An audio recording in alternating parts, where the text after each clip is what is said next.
Hello and welcome to our Fall 2020 UIL Student Activities Conference Virtual Edition. My name is David Trussell. I'm Director of STEM Activities for UIL, which includes robotics, our math and science competitions, and the subject of our presentation today, which is the computer science contest. And presenting today is Dr. Shyamal Mitra, who has been part of our state contest team for more than 10 years now, and is very passionate not only about UIL computer science, but about computer science education more generally. And he is a professor of computer science at the University of Texas at Austin. And I will hand over to Shyamal. Thank you, David. It has been great being a part of the UIL team. And you have been with UIL for a very long time.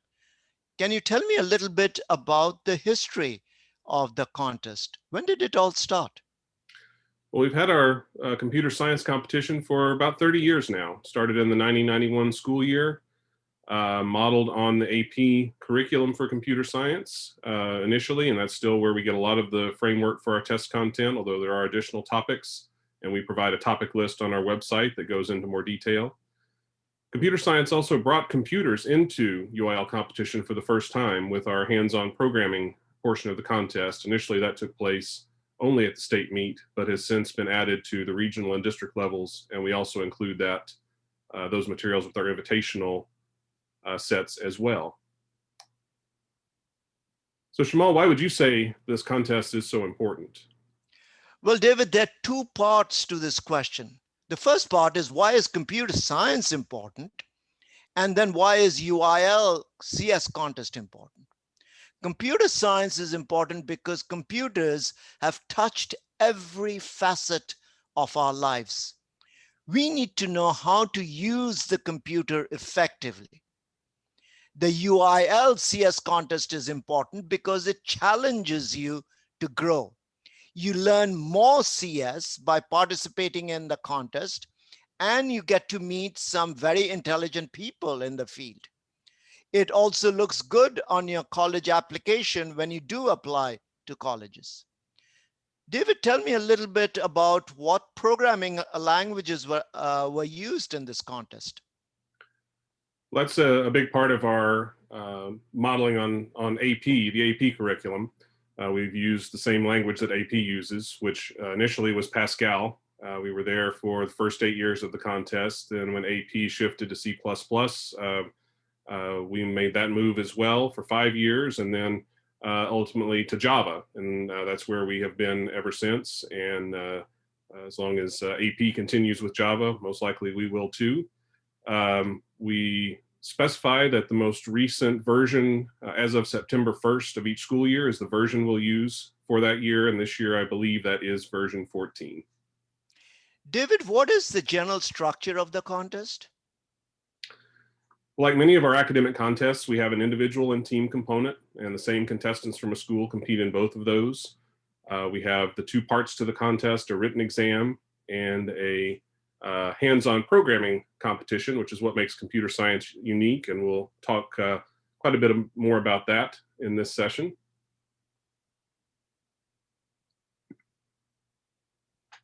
The written exam is what determines individual ranking, placement, and advancement, and all contestants compete for individual honors all the way through district, region, and state.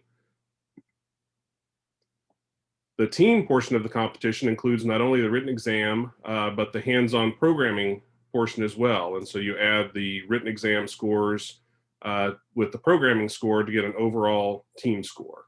And then our first place teams, and then we have wildcard teams who advance to the next level of competition. For general participation requirements, as with any UIL academic contest, you must meet the standard UIL eligibility requirements of passing all your classes and so forth.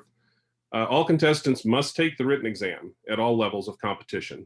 And then teams must participate in programming in order to qualify for team placement and advancement. And there are some additional specifications on that that you can see on the slides. Each school can enter up to 4 contestants at the district meet, and the same contestants are competing for both individual and team awards. And then the top 3 individuals, based on written exam scores, advance to the next level. And then the first place team, which includes written exam scores and programming scores, advance to the next level of competition as well. We also have a wildcard system. So the highest scoring second place team among all districts in a region can advance to the regional meet. And then we do the same at state. So the highest scoring second place team among all the regions has the opportunity to advance to the state meet.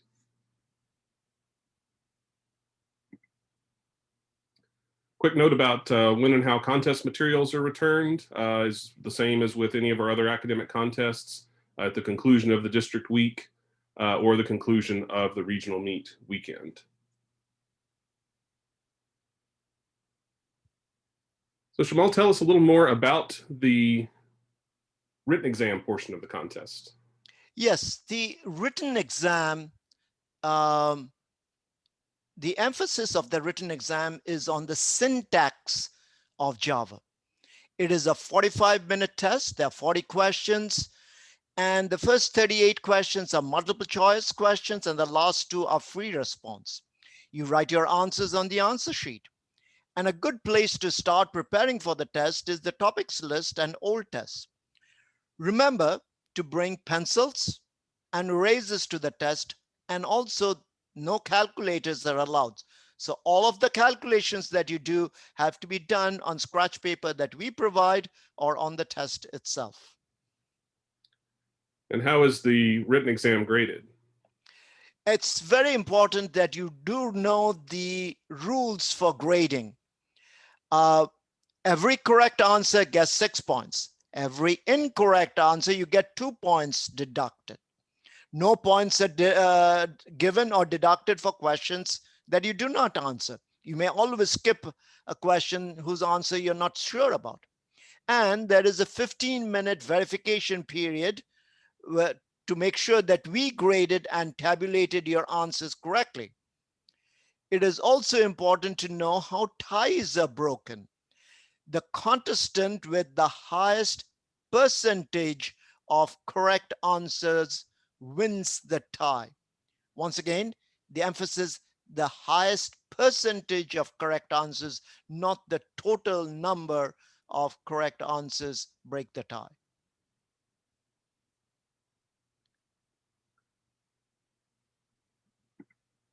And what's included in the programming part of the contest? Well, the programming part, as you just mentioned, is a team contest. The three members in the team. And the actual contest has 12 programming problems. But before you get started, there is a dry run to make sure that your computer is running properly and that you are able to communicate with the judges properly.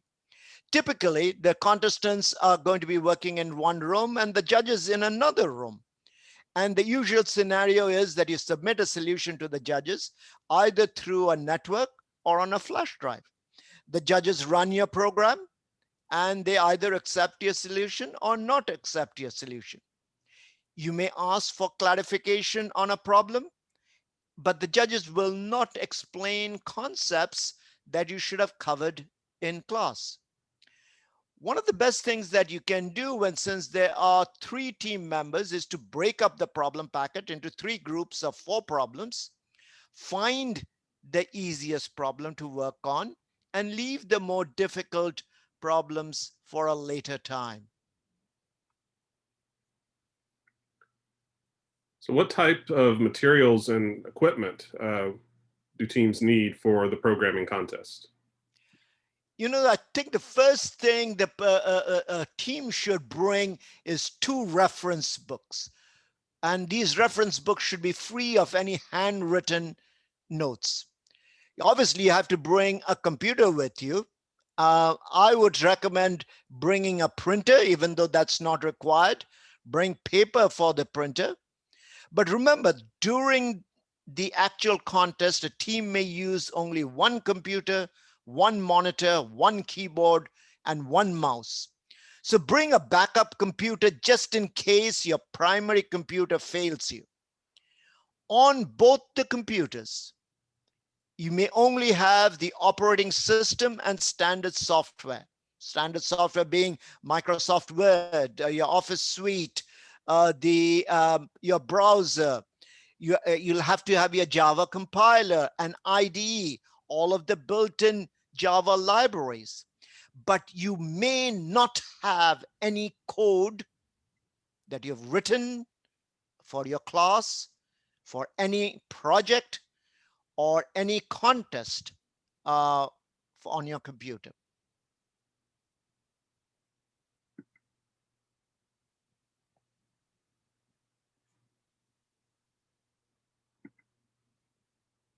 And how is the programming portion of the contest graded?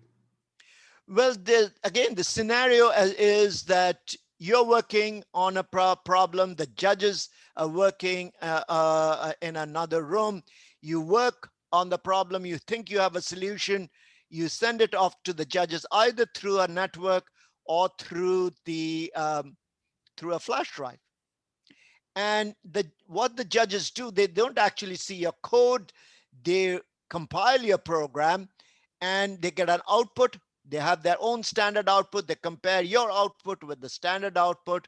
And if they match, they accept your solution. If it doesn't match, they do not accept your solution. And that's the basic way we are going to be judging your programming. Now, here are the rules that we use for the grading. Every time you get your solution accepted on the first try, you get 60 points. You can always rework the solution if it was not accepted and submit it. There is a 5-point deduction for every resubmission. If you don't submit again and for a program that is not working, there will be no points deducted.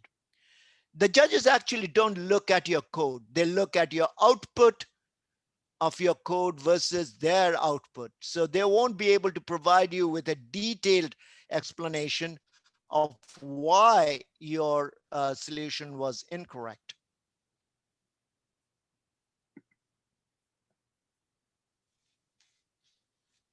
Now, David, what are some questions on how the contest is, common questions on how the contest is structured?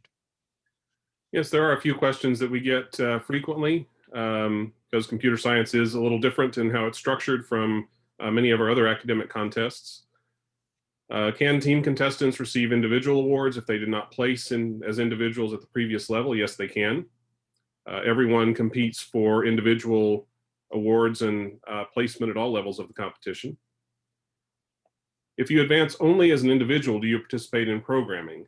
No. The individual placement and advancement comes only from the written exam score. So if you advance only in the individual part of the contest, you only take the written exam at the next level.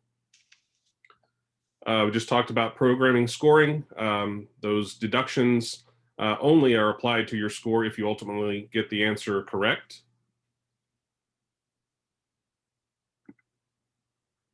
And substitutions. As with other contests that have a team component, you can have one substitution on your team. If you have a student who has an illness or other emergency and cannot compete at region or at state, you can substitute for one team member. If you have more than one member who is unable to compete, then the alternate team would be able to advance. And substitutes can also win individual awards.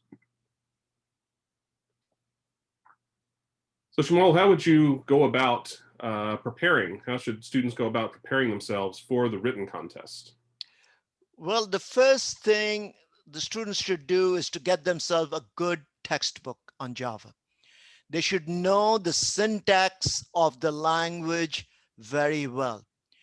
We have listed some of some good textbooks on Java, and there are lots out there that are just as good. You should know, first of all, the syntax very well. Then the second thing that would really help you is to go to the UIL site. And the UIL site has lots of great material to get you started. one of the things that is very important for you is to get the topics list. In the topics list, it tells you all of the topics that you are going to be covering. And it also tells you what the first 15 questions are going to be.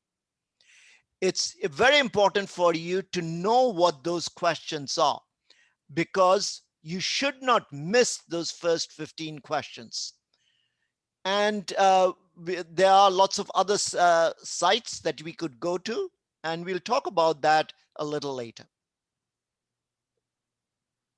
And how would students go about preparing for the hands-on programming part of the contest? The simplest answer is obviously to write lots and lots of code, and there are lots of programming problems available online. I would say get yourself a good IDE, Eclipse, JCreator, BlueJ. You don't have to use one, but it is good to use one because it comes with a debugger. You use an IDE not because it color codes your code, but because it has the debug. So learn how to use the debugger. One of the best things that you can do for yourself is to step through your code line by line to see how the code is getting executed. I think that will be the one of the best way to prepare yourself for the programming contest. And are there other resources, learning resources available online? Yes, there are. There are lots of resources available. I would actually start with Coding Bat and work on the problems that are given there. Then there is the programming challenges. This is the ACM site, which has more problems that you can do in several lifetimes, and look for the easier problems. So this Top Coder has tutorials. It has lots of great programming problems. David, on the next slide, that we have some other sites. I would like, if you ever needed a challenge, to go to the USACO website. It stands for USA Computing Olympiad, and it has a training program. It has a free training program, and you could enroll yourself in that, and it has a set of problems that you could work on, which will certainly prepare you for the UIL contest. The last bullet that we have there, which is Project Euler, for those of you who are mathematically oriented, there is about over 400 problems on that site, which you could work on, play with, and again will be very good practice for the UIL contest. You know, David, when I'm thinking about this contest and the organization, who are the contest directors? Well, we have a great team. Computer science with the different components, with the written exam and hands-on programming. We have a lot of materials to prepare, and there's a lot of work that goes into that. And so we're very fortunate to have a great team to help us do that. So in addition to Shyamal and myself working with this contest, we also have Kirby Rankin and Rich Brozovic and Arnav Sastry and Grant Wilde, all of whom bring different perspectives and tremendous expertise, whether as former teachers and coaches or current college faculty. Arnav and Grant are both former participants in the UIL competition and did very well during their years as high school computer science competitors and have now gone on to industry, or in Grant's case, to being a faculty member at Angelo State. And Arnav has worked previously for Facebook and other companies in the technology industry. So they're great examples of kind of where this contest can take you. And they have returned to help us as part of our state contest team. David, if I got stuck, and I'm speaking from a student's point of view, and I was trying to prepare myself for the contest, who could I turn to for help? Well, the UIL website is definitely a great place to start. You can see the URL there on the slide. We have the topic list posted there. We have a sample test posted there for the written exam, as well as access to sample materials for programming, resource pages, and lots of good information and links. So that's definitely a great place to start. And you're always welcome to contact me. You can see my email address and phone number there. Feel free to reach out, and I'll be happy to answer your question and help point you in the right direction. So we talked a lot about kind of how the contest works, how it's structured, some different resources that are available. But Shyamal, what would you say would be the most important thing for students to know about UIL CS and their opportunities in the computer science field? You know, David, that is a very good question. It's a very good question for people when they have lots of choices at high school. Which stream do I go into? Computing is an international activity. Every country on this planet has invested very heavily in their computing infrastructure. The UIL CS contest is a gateway to the field of computing. It prepares you to enter a very competitive field. Remember, there are plenty of job opportunities in computing, job opportunities in data science, artificial intelligence, and security. Doing well in UIL CS contests tells recruiters that you have the skill set to succeed in this competitive field. David, I'd like to turn this over to you now. Well, thank you, Shyamal. Hope this has been a helpful presentation for you. Again, please refer to the website for additional information. The slides are also posted on the Student Activity Conference handout page, so you can access them there. Thank you for watching, and we hope you've enjoyed our Fall 2020 Student Activities Conference. Thank you.